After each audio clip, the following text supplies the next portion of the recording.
Hey, good morning, folks. This is Waylon Lewis with Elephant Journal, and we do this daily Facebook Live, Monday through Friday at 11 a.m. MST. And today we're going to talk about cleaning my phone. I've been eating these amazing Colorado peaches and nectarines and probably got some schmutz on my phone. Which is probably TMI, but the peaches in Colorado are amazing. How is everybody? If you're here, maybe just say where you're from. And yesterday we did this and we had 181 comments, which I think was our most ever, or our second most ever. And it's kind of fun to have participation. So today we're going to talk about mindful dating, which kind of may sound like on the one hand, hopefully super interesting, and on the other hand, like a bunch of bull poop. A kind of hokey new agey thing with people doing namaste at each other and trading malas and whatever. So what is mindful dating? Obviously, dating is a focus for a lot of us. It's a focus for myself. It's super fun.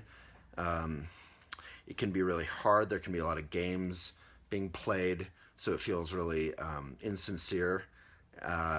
Good. So Toby's in the comments. If anyone else is here, if 77 of you are here, 80 of you are here, say where you're from. And if you have any questions or comments throughout this process, you could say where you're at in your dating life or what your question is around dating, and then I can reply specifically to that. Typically, it takes about 5 minutes for people to tune in.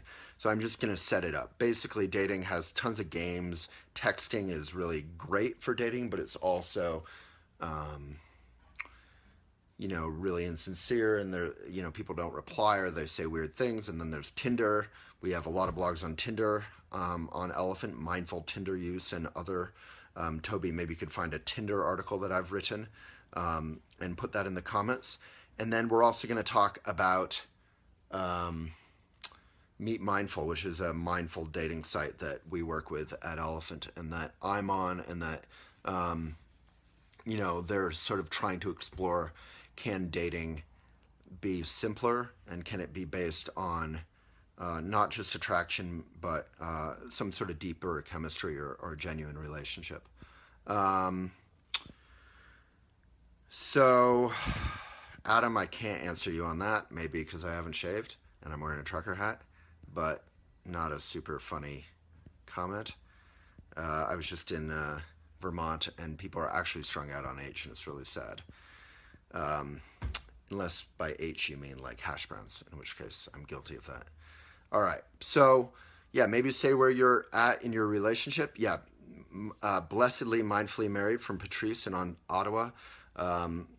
That sounds wonderful. And marriage is another thing we've talked a lot about, or relationship. Once you're in a relationship, how do you appreciate each other? How do you communicate about difficult things?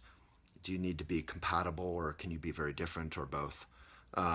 So today I'm just going to focus on dating. So last year I was dating one person, and we have taken a break. And now I'm sort of in the dating world again. And I love dating because half, if not more, of dating is being alone. And I, like many of you maybe who are introverted or who have that aspect to yourself, I think I'm probably both, 50-50, really appreciate some time on my own. And to recharge, to work, to be with my dog or read or just be on my own schedule. It's sort of like going hiking without a backpack or anything. You just are you, and you have nothing else weighing you down. And I have a lot of friends who have dear, beautiful children and spouses, but it's a big thing. Just even getting in the car and seatbelt buckling down 2 to 4 children or whatever is a big operation. And it's delightful for me that I basically am responsible to my business and my colleagues, my employees, and to a smaller extent to my friends and to my dog, of course. But beyond that, I can go run off and climb. I can have a night in and just recharge. It can be very peaceful. And then I can have that spice and that fun of dating. So I'm on meetmindful.com. I haven't used it that much. The link, the specific link, if you want a little offer, I think is in the comments somewhere. There it is. It's under Elephant Journal, Meet Mindful right here. Yeah, get on there. You can friend me. You don't have to ask me out. I wouldn't advise it. But I'm on there, Waylon Lewis, and you can make some friends in your local area and message. And it's good for friendships too, which is a wonderful thing. So Glen Lyon, Pennsylvania, Cleveland, Ohio, Julie, Stan, Ilana, Colorado, Texas, Ottawa. This is pretty cool. UK. Yeah, no, we love the UK. We're well read in Australia and in the UK and all over the map. I mean, it's pretty cool. We can see where we're being read at any point. So your question, we seem to be judging people as a catch, a tick list. Yeah, exactly. The list of things we need or want in a person. Attractiveness, job, car, all the really shallow stuff. How do we cut through this and find others who are drawn to character and find a soul connection rather than merely a catch? That's from Michelle. Great question. So, yeah, Linnea, good luck in Boulder. Dating, I think for a woman in Boulder, it's pretty easy. We got named like hottest guys in the U.S. There's tons of guys here. But in terms of finding like independent kind of career women, it's harder here because we don't have a lot of industry. We're a small town. So most women, at least who I want to date, who are a bit older, perhaps are, in Denver or New York or San Francisco. Boulder's full of, kind of college age and maybe grad school age. And then, people love to come back and have children here. But in between, in the sort of 20s, 30s, there's not a lot, at least my perspective as a guy here. And I think most guys would concur in Boulder. But yeah, so dating is complicated, Amanda. It is simple. Yeah, hottest Linnea, amen, is not nearly enough. But hopefully, you could choose from a couple hundred hot guys and connect with one. So I think, the sort of Tinderification of dating is both really practical and fun and I think healthy and also incredibly superficial. So the practical, fun, healthy aspect is it just makes it easy to connect with people and go out and meet a lot of people. And especially if you're in a small town like my friends in Vermont, Tinder is like a lifeline because it's so hard to date there. There's so few people around. Suddenly they can connect with people in the surrounding towns and they can actually connect. Up until maybe Tinder, it was hard to make those kind of connections. I think Match and OkCupid, all these sites, I'm not really experienced with them, but so I can't speak to them. But like Megan, I think, or Michelle Hood in the UK, you were saying, how do we get beyond that stage to a genuine connection? And I think really on some level, Michelle, it's just practically, it's almost like interviewing for a job. You just have to interview a lot of candidates. And, as with those sort of fake interviews with those old couples in When Harry Met Sally, at some point you just meet someone and you find your best friend. And I think, so I wrote this book, Things I Would Like to Do With You, and that really talks about the notion of love isn't just this magical sort of happily ever after thing. It's really finding your best friend who you also happen to have some sort of humor and chemistry and attraction with, but whether the attraction is there or not, or whether times are good or bad, and there's going to be lots of hard times and little stresses, just as there is in your daily life, but you're going to be beholden with that person and responsible to them and intimate with that person. My Buddhist teacher, or my parents' Buddhist teacher, Trungpa Rinpoche, said, the spouse is your partner, your spouse is the messenger for the phenomenal world to you. They're the only person who cares enough about you to get to know the nitty-gritty of you and the boring stuff and the annoying stuff and the little details, and to sort of communicate on behalf of the whole world to you about how you're doing and how you can improve. I know my relationship with a lady named Rose when I was around, I think 25 to 29 or something, off and on, we dated for 4.5 years, I think. And she, there was a lot of good and bad, but the good part was she really helped me grow up. She really nurtured what was best in me. There were these little weird things about me, like I really was into environmental stuff. At the time, it wasn't popular or talked about in the media, and I kind of was embarrassed about it. I almost didn't talk about it. I was really into trying to be eco-responsible. I really enjoyed it. And she said, that's part of the best part about you, and you should really do that more, and be comfortable with it. You don't have to be bold about it. You don't have to brag about it, but you could just do it openly. So I sort of came out of the closet as a environmentalist then, and it is a big part of my joy and my passion in life. And there are a lot of little things like that. And on the other hand, I was in horrible shape. I had always been relatively athletic, and then suddenly I had a desk job, and I wasn't playing basketball, and I wasn't climbing or doing yoga or anything yet. And I kind of went from being in good shape to suddenly just sitting around and being kind of bent over and eating at the desk while working. And that transition where a lot of us suddenly stopped taking care of ourselves. And I was 20, probably 5, 6 at the time. And she was like, this isn't cool. You got to learn how to take care of yourself. It's actually a thing. So you actually have to eat good food. And she taught me how to eat good food. I became vegetarian at the time, partly because of her. And partially just because I didn't feel like I needed meat anymore. And we went to the gym and we started doing yoga, and she kind of taught me how to take care of my body as well as my mind. And relationships are amazing for that. They really help us grow up and kind of chill out and stop being jerks, because we realize that we can be, when you're a bachelor like I am, you can be a jerk all day long, but you're just with yourself. So you're kind of being a jerk to yourself maybe, and that's not good, but you can kind of get away with it. But if you have a dog or a relationship, a human relationship, and you're a jerk, you're going to see the hurt on that person's face, or the confusion or the suffering. And that's not pleasant to see. If you're at all awake, if you're at all open, if I yell at my dog and he looks like, I'm trying to do a dog face, but it's sad. And then suddenly you're like, oh, I'm sorry. I just didn't want you to run across the street. Or with a girlfriend or a boyfriend, if you yell at them, you see their sadness or their suffering or their anger in response, and you realize it's just not a good way to be. So, Michelle, the hope is, click that MeetMindful link if you like. They are a sponsor, they are a partner, but their editor, Sarah, used to be an editor at Elephant. Amy, the founder, is a longtime colleague, and they're really intentionally trying to do a good thing. So that's why we try and work with good people and good businesses and share that. So check them out.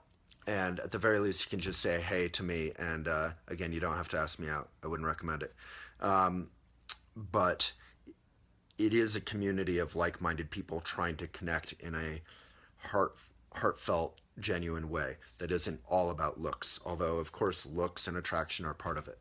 So, Michelle, I think the number one advice I would have is, don't play games. When you're dating with someone, don't, the whole thing like in Swingers, that movie, don't think about when you're going to reply. Just breathe. Just reply when you feel like replying. The best relationships, like the one I had last year was amazing, are genuine, and you never play games. You reply when you can reply. You communicate thoroughly. You respect the person. You have some passion. And you're real partners in life and can help one another, and not really lean on them. There wasn't a whole lot of expectation. That's sort of the Buddhist visualization. So I wrote, Toby, if you can put in the comments, this blog called Love is Selfish. The Buddhist expectation of a relationship is not that you're leaning on each other, like you complete me and I need you to come to this party for me, I need you to come to this thing for me. It's more a dance, and it's more humorous, it's more spacious, and that's what my book, also things I would like to do with you, if you want to put in the comments, elephantjournal.com/books, is about this notion of relationship as partnership, as a spacious play instead of a kind of claustrophobic work. And relationships are work in the sense that you have to be patient, you have to communicate when things are hard, and you have to put up with some silliness, because we're all silly. Alrighty, I'm going to read some comments, questions. If you have any comments or questions, say where you are, and then I'll reply. Can people hear me? Seems like most people can hear me. Rhonda was saying she couldn't hear me. I hope my volume's up. I don't know if that even affects anything. Alrighty, I'm going through your comments. Michelle, great comment. Jill, that's so interesting. Yeah, we can be opposites. Opposites attract, but also complementary attracts. I mean, I think the notion of that you have a long list that's going to satisfy you. So, like, I like to bicycle. I need someone who likes to bicycle. I don't want them to be just anti-bicycle and they're driving all the time. I want someone who cares about the environment. I want someone who's going to be a good mother if we're going to, be together forever because I want to have children. I want someone who does this. I want someone who does that. We all have our lists, our long list.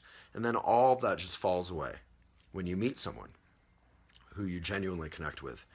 And as one of my best buddies, Dave, who I actually work with, would say to me again and again years ago, is if you're dating attractive people you're attracted to, but they're not communicating in a genuine way, they're playing games, just let go, just move on. They're not grown up. So instead of being disappointed and having hope and having fear and ups and downs with this dating process, just move on. And at some point, you're going to find someone who is willing to show up for you and just be there and be present. And then it's simple. It's not easy, but it's simple. All right. So the list just falls away. Even though the list is real and it's important, it falls away. There's a fantastic article in New York Times, like all the things you should talk about with someone who you're looking to marry. Finances, children, health, all these things. It is a good list. And Toby, if you can think of any blogs like that, like partnership, things that are important to communicate before you kind of get in too far, like with the mafia. All right, Australia. I feel exactly the same way, needing time and space to myself. Last guy I dated was not happy about this. I wasn't fawning over him enough, apparently. Yeah, Sherry, so I think there is a combination, and he could have been half right. There is a combination that you want someone who's independent and spacious, but you also want someone who's loving. Like, you want someone who loves you, who really adores you, who wakes up in the morning and is just grateful that you're in their life, even if they're waking up without you because you're spending the night apart. And that's one thing I loved about my relationship last year is we spent a lot of nights apart and a fair amount of time together. It was sort of a mix. So you want it to be like half love and affection and half spaciousness. And the space can be full of love, replete with love, and the love can be replete or full of space. It doesn't have to be clingy love and distant, cold space. Married in Connecticut. That sounds like a Sleepless in Seattle. Mindful in Arizona. I love that. I see a lot of Colorado. Oh yeah, a lot of Colorado. Well, we started in Colorado, so we still have, our biggest readership is in New York, California, Colorado. I think those are the 3 states. All righty. Michelle, the men in Boulder do not seem open or available to dating. They seem very focused on self-development. That's interesting. I think that's surprising. I would think men in Boulder would be psyched to date. If by dating you mean going out on dates, our terminology needs to be clear. If by dating you mean like long-term relationship, like we are dating, we are going out consistently, I could see that. People are very independent. They move around. Guys and maybe women in Boulder are more about their career or climbing or bicycling or yoga or meditation. We all have a lot of things going on. Germany, single, trying to go out at the weekends with friends. Tinder is frustrating. Yes, Sven, I've been on Tinder. I enjoy that you can kind of meet people easily. I do think, if MeetMindful had a lot more people on it, so click that link and join, it would be more fun because there is some sense of community of caring people on there that people are really looking for meaningful connections, even if it's just a friendship. So hopefully, if we can get enough people on MeetMindful, then, and they have a lot of people, but, they need a lot more men particularly. I think there's a lot more women on MeetMindful than men. All right, so click that link in the comments if you're going to MeetMindful, because then I think you'll go through Relephant. Hopefully you'll get some love. Stan, I am with the same girl for 12 years, been through everything together and still going strong. Got to find the right one. Cool. I'm confused by that. It seems like everything's going great. Oh, you're just telling us we have to find the right one. Yeah, awesome. Yeah, you have to find basically your best friend. I always say, like with my guy friends, I don't think about our relationship going south or going up and down. Like relationships with guys, my buddies or your friends are up and down, but there is some fundamental kind of healthiness to it. I'm gonna rest this down so it's not shaking. How's that? Too much coffee. How's that? So, yeah, but you want to find something that's sort of stable and just kind of healthy and that you can engage in a partnership with long term and have a little bit of attraction and good communication. Alrighty.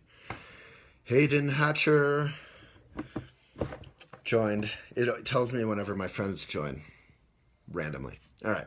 Karen, MeetMindful is less a hookup site compared to others. Yeah, I don't think I think MeetMindful is about dating, and dating hopefully includes hooking up. They call it getting lucky, so they call it that for a reason. But yeah, hopefully it's not just about that. It's more about connecting with people genuinely. So right, it's less of a hookup culture. All right, Sherry. From what I've read about Tinder, it sounds like a nightmare of dick pics. I don't know. I mean, I wouldn't know, I guess, because I'm dating women and they don't send me dick pics. But I think that kind of thing would be flagged, would be my assumption. Hopefully. So hopefully that's not true. But I'm sure it's very. I definitely never sent a dick pic on Tinder. All right, Alana. Yeah, amen. Douglas, I've been in a relationship for 10 years and can't imagine trying to date on an app. It does seem very shallow, especially in the gay community. It's pretty much all about hooking up. Yeah, I mean, hooking up can be shallow, but hooking up can be super fun. I mean, that's like kind of half the joy of life when you're, particularly when you're young or single of any age. So I don't think we have to call that shallow. I think what is shallow is if you're, as you're saying, Douglas, if you're just connecting without any sense of kind of giving a care about the person. We're trying to keep this family friendly and not swear. All right, let's see. Palm Springs, kind of jealous. I've only been to Palm Springs once when I was there for Coachella. All right, Alex, UK, have conducted a lot of interviews. Really, what does that mean? Interviews like dating? That's a very professional way to put it. Really struggling to find guys with emotional intelligence prepared to mention the relationship word. Yeah, well, we're kind of idiots. As they say, men are dumb and women are crazy. Obviously, that's a joke, but there's some truth to it, that women have this wild kind of insight. In Buddhism, the feminine principle is wild, but also nurturing and very insightful, I believe, and compassionate. And the male thing is very kind of stubborn and grounded and stable.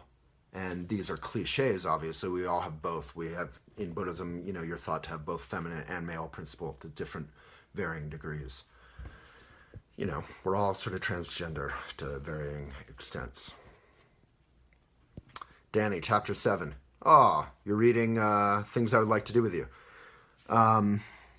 Massive shame I don't do LD. What's LD? I've watched a few of your talks and you seem like a cool dude, Waylon. Thank you, Sherry. I'm definitely, I'm okay, maybe, because of my mom. All right, Rebecca, my best relationships started out as friendships. Online dating seems more about just hooking up and maybe something comes out of it. I'd like to go back to a simpler time.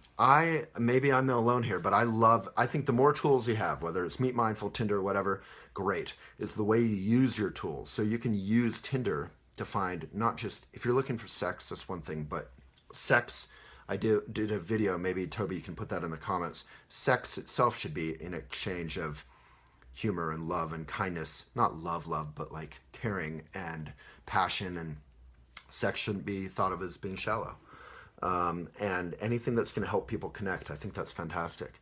But yeah, if people are being cruel to each other or just using each other, that's sad.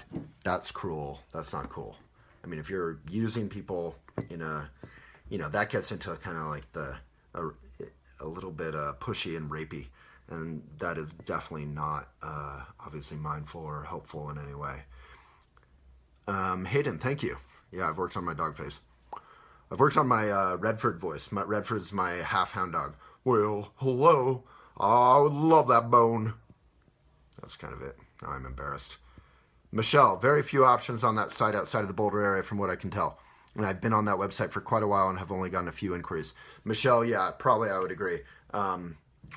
There's like 20, 30, 40 women total that I can see in my area. And on Tinder, obviously, it's like thousands. But we can change that, right? It's the time of independent media, and that's why we're doing this. So get on the site and use it. Linnea, well, thank you. Yeah, you should definitely ask me out if you feel like it, but I'm definitely not a jerk, but I don't know. I don't know if I'd want to date me. The Groucho Marx line. I did, there is someone on this call who I have had a crush on. All right, Karina, I'd like to hear more about your comment on Trungpa Rinpoche's teachings.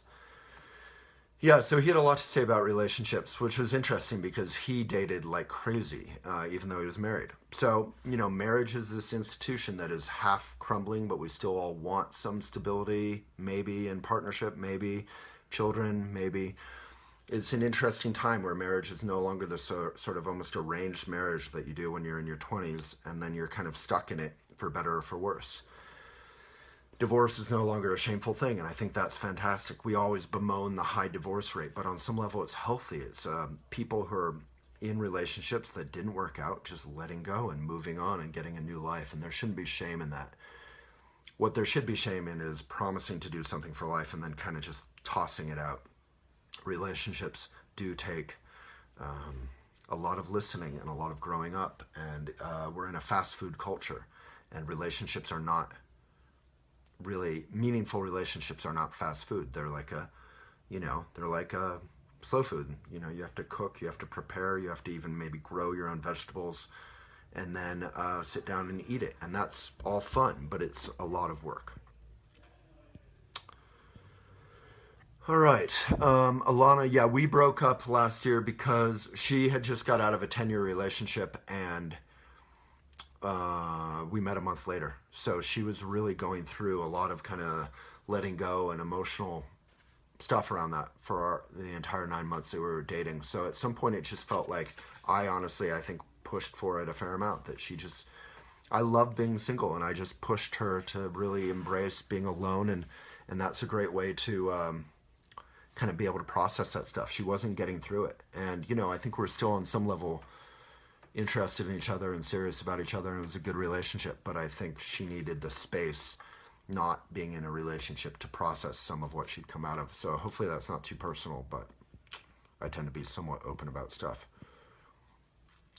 Oh, Rose and I broke up because we were definitely not right for each other. She was, you know, she wanted to, I think, have a family and really get into her career. And I was starting Elephant, and that was an entrepreneurial thing that meant I was going to be broke for a long time and a workaholic. And I'm still a workaholic, if not broke, luckily, anymore. But it's hard to have a meaningful relationship and put energy into that, let alone children, when you're working way too much, like I tend to do. All right. Yeah, so I think I talked about that, Amanda. I don't think lists are bad. I think they're bad if we're seeing the people we're dating through that list. I think that kind of Oprah said this about how she conducted interviews, which is she would prepare, she would have this list of questions, she would have all these notes, and then when it came time for the interview on TV, she would just get rid of all the notes. So it's good to have your list. I want someone who cares about the environment. I want someone who, if I want to have children, maybe I want to look for someone who wants to have children. I want someone who has style. I want someone who, you know, whatever your list is, who takes care of themselves, who is humorous and a good communicator. Whatever your list is, it's good to identify all that and think about that. No shame in that. But then when you go to actually date someone and you make a genuine connection, you can kind of let go of your list. Not completely, you can still talk about it with that person, but you know, a human being is more than a list, right? Yeah, and it's not good, like you said, Amanda, exactly. I mean, you're answering your own question. You don't want to have too many sort of prejudice, prejudging prejudice. Dorothy, nothing wrong with being desperate. I think you got to embrace if you feel a little bit like you really want to be with someone, I just think own it. And then you don't feel, ironically, then you don't sound or feel desperate. Then you just feel empowered and honest. I think it's fine to want to meet someone. Wow. Jill, that's a beautiful thing. I'm giving that a like.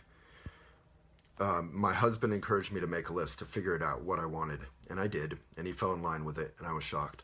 Yeah, so I mean, if there's some basic compatibility in your lives in terms of what you want, that's a good base to build a life together from. All right, so many comments. Yeah, Judy, take time for yourself in Oregon. Sounds good.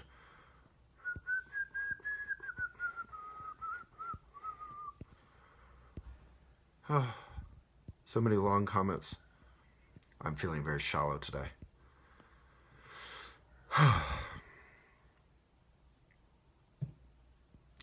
Yeah, I mean, Alana, just let go of sort of the clock. I mean, 30 is a fine age. I'm 42 now. And I think when I was like 20, 25, I thought of 42 as like, you know, you're old, you're grown up, you have your life together.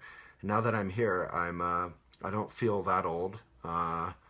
I feel older, I feel more grown up, but I don't feel old. I still feel like me. And do I have my life more together? On some level, I do, of course, or not, of course, but I do. I have a good job and good community and good basis for living life, but I'm still an idiot and I'm still a fool and I'm still learning basic stuff and relearning basic stuff every day.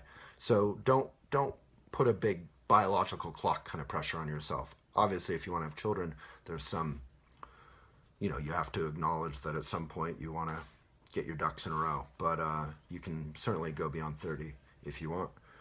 All right.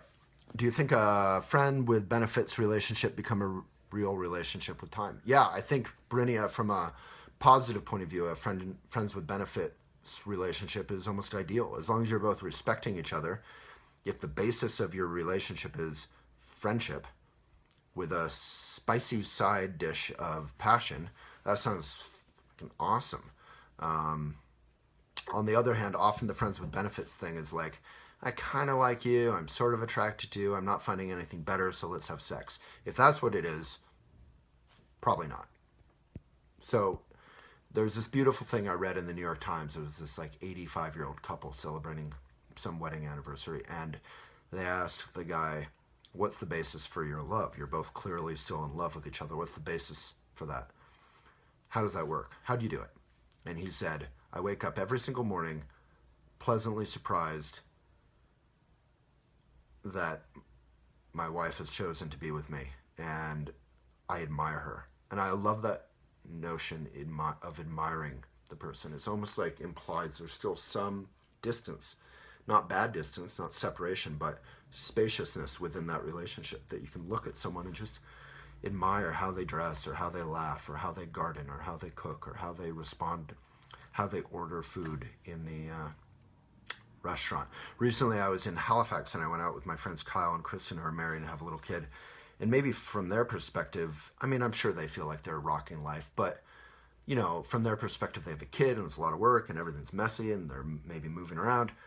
From my perspective, I was looking at them and their communication and their humor and respect for each other, and they're both helping out with the kid while they're eating, and their teamwork. And it just seemed so good and so sort of humble and real, just very relaxed, even though it was hard work. They're in a, you know, they both have jobs and they have a crazy little kid who runs around and makes trouble.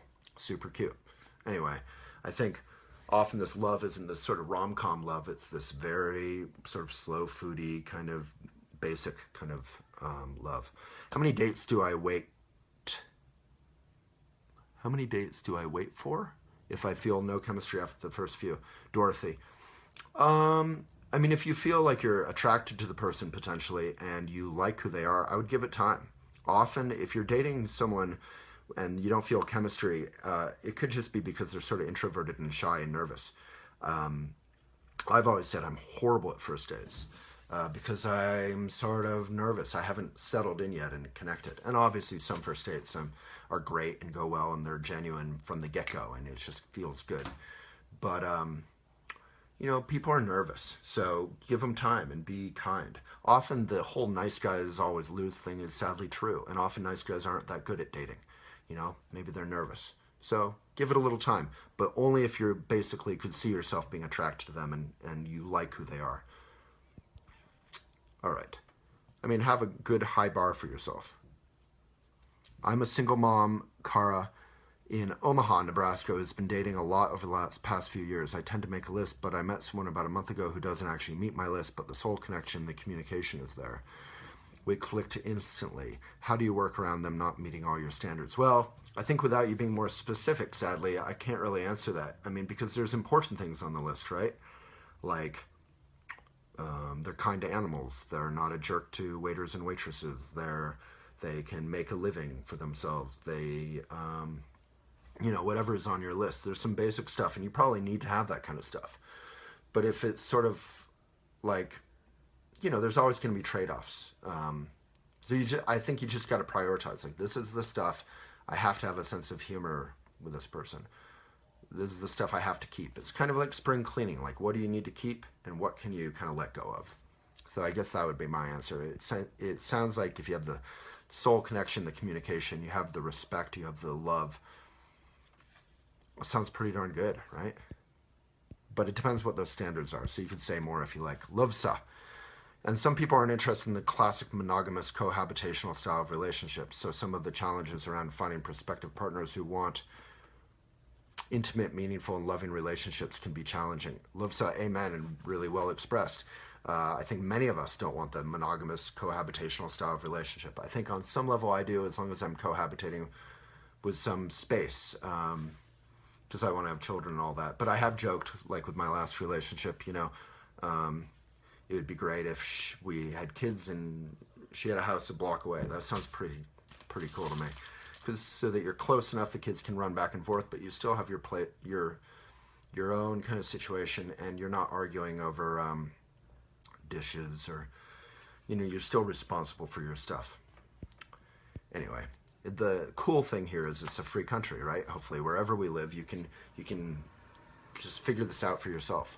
Ilana, Tinder is exhausting and like a game, and I could spend hours going on it, but I'm going to try to meet Mindful and hope to meet people through that. Cool. Yeah, Alana, my personal game plan for Meet Mindful would be, because I do feel like they're values driven, is to try and get everyone on it. And then there'll be enough kind of spark and community. And I think until that happens, it's harder. So yeah, try and get your friends on it. There is that link above. Use that. I think hopefully you'll get a little love through Elephant from that link instead of just the generic link. And if we can get enough boys and girls on it, then it can be, then you can hopefully, find a good match or partner. All right. Sherry, well said.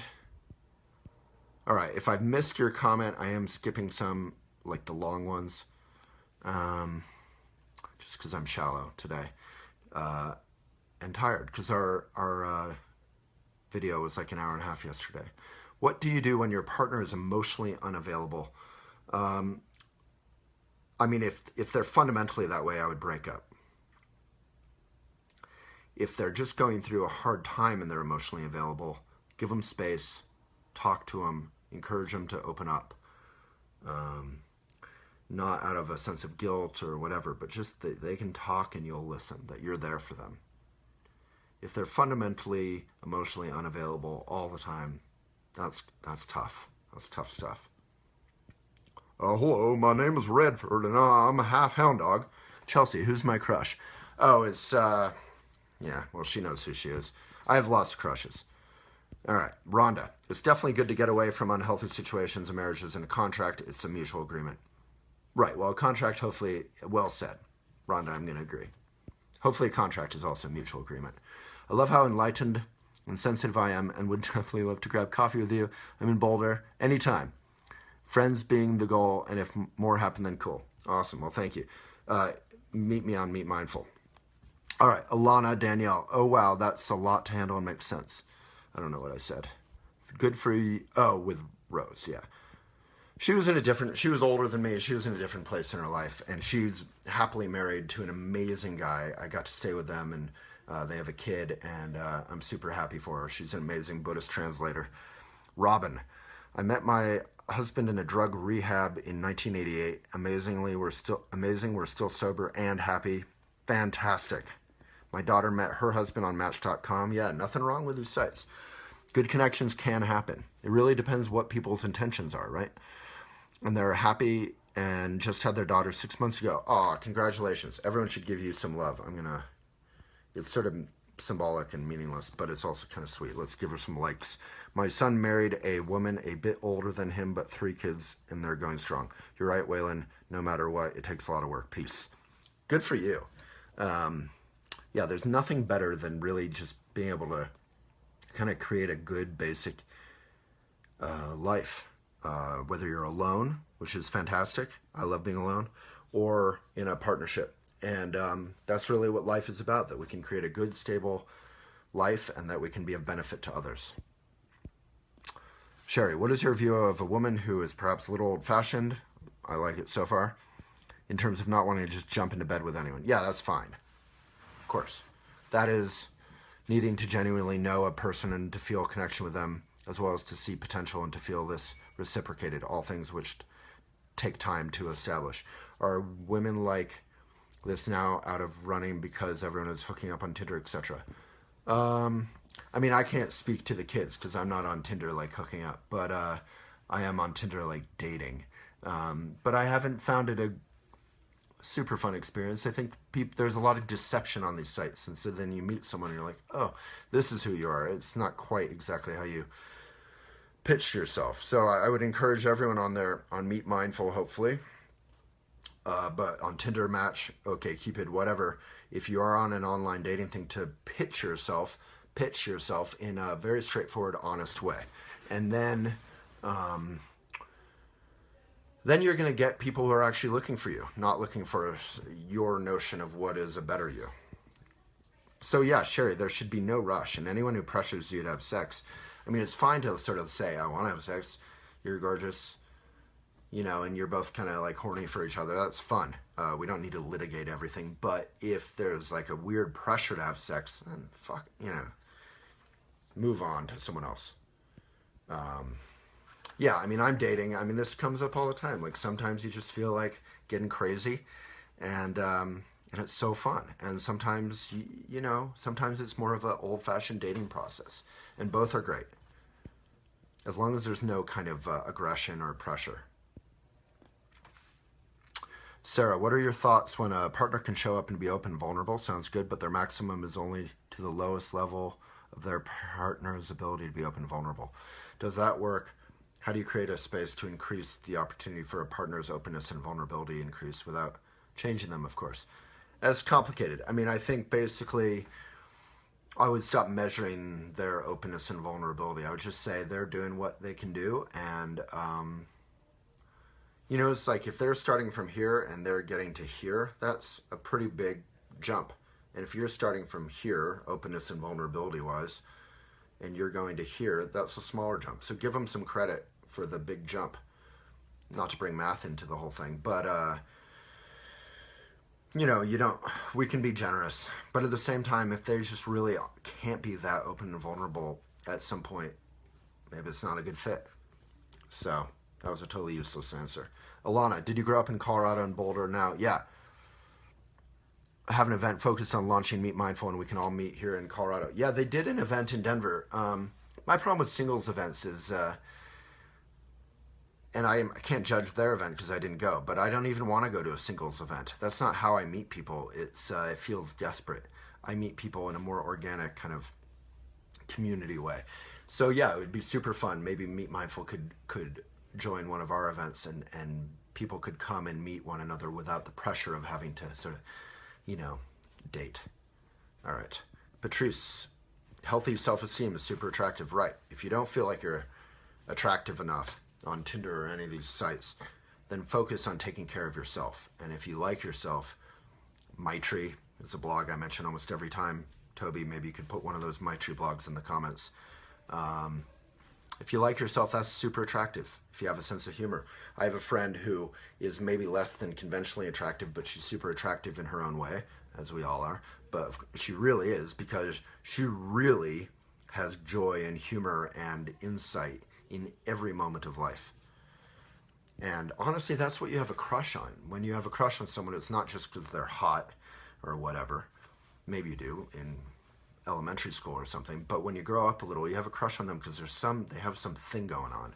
And often that thing is that they like themselves, basically. Sherry, I disagree. Read desperate. We must love ourselves before we are ready to love someone else.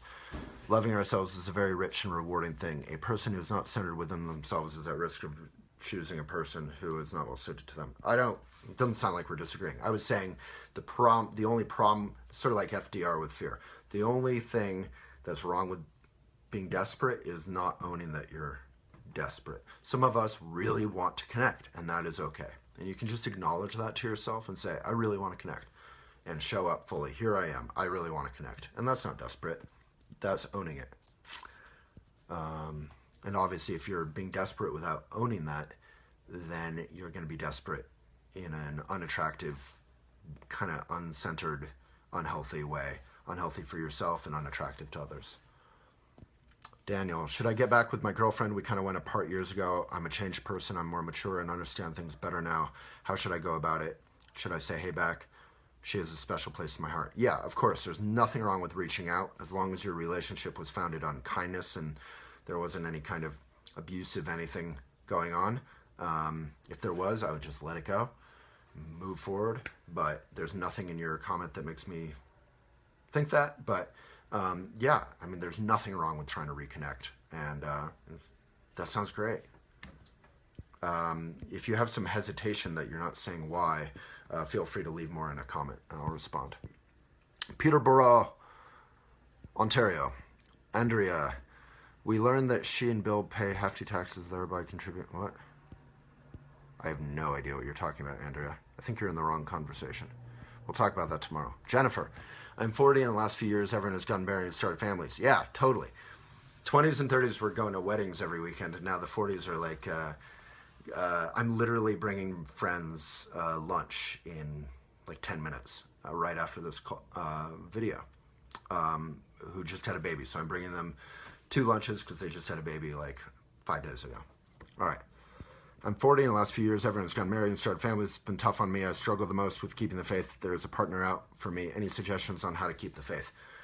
Jennifer, don't ask that question unless you want an answer. My personal answer is, number 1, my tree. Like, really like yourself. You're okay on your own. From that place, you can say, okay, I want a partner. I want children, whatever it is. I want both. I want the full catastrophe, as they call it. And you can just have basic relaxation and confidence in yourself. I'm going to meet some people. I am dating. You got to be out there. So MeetMindful, etc. It's good stuff to do. If you're not getting out there, it's not going to magically happen. It could, but it probably won't. You got to kind of play the odds. You got to increase your odds. So be out there. And then number 3, you got to let go. I mean, faith, blind faith, it just doesn't exist. You just got to say, I'm going to make it happen, and I'm going to make it happen by getting out there. And you don't have to be out there in an awkward or desperate way. You can just be out there in a, like, hey, I want to have kids. I want to date. Here I am. There's this beautiful line in it's Paul Newman, Joanne Woodward, who had an amazing relationship. I wrote that blog, Love is Selfish, talks about this line. Just read the blog, Love is Selfish. But she says at some point, it's like, here I am. I'm offering a lot. I'm offering me. And I love that. It's also quoted in my book, Things I Would Like to Do With You. Chow Dore, you want a girlfriend? Can we help you? Yeah, we can. Go to MeetMindful. That's the whole idea. And they need a lot more guys on there. So go have fun and be respectful and cool. All right. Lovesai, I've used Match in the past with success. I'm married and had a 10.5-year relationship. Wow. All right, Tinder. There's a lot of comments. Oh my God, people like talking about dating. All right, I think we can do dating part 2 tomorrow. Monday at 11 a.m. MST. For today, I have to bring food to my friends who just had a baby. So let's do 2 minutes of meditation. Want to join in? Take a good posture. Take a deep breath. Eyes are open. We're not trying to shut the world out. Eyes are open. Hands are flat on your thighs. Take a great posture, then relax. Feel your spine in its natural curve. And find your breath in and out. We'll do this for 2 minutes.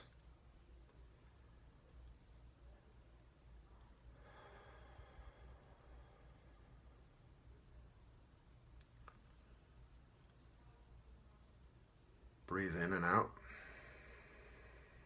If you find yourself thinking, what is Waylon gonna tell me to do? I'm hungry for lunch. Waylon's boring. Who's talking? Someone out here is talking constantly.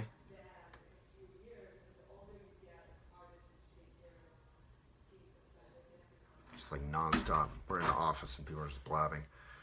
You can label that distraction thinking and return your attention to the breath.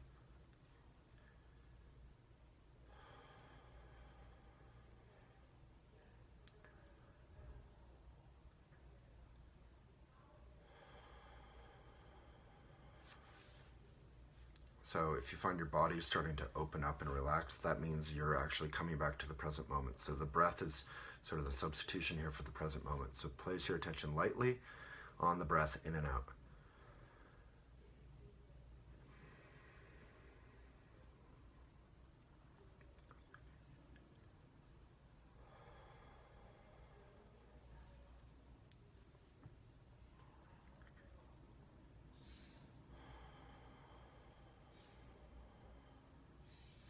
If you find yourself distracted, label that thinking gently without condemnation. Return your attention to the breath.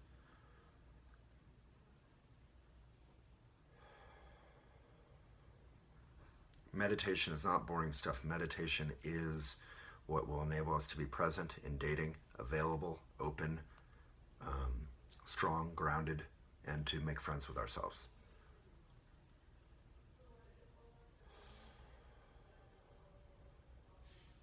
Okay. You put your hands together, mutual respect for everyone on this call. We had thousands of people. Thank you so much, and I'll see you Monday at 11 a.m. MST. If you want to do one thing, check out that MeetMindful link, and I'll see you on MeetMindful. Bye.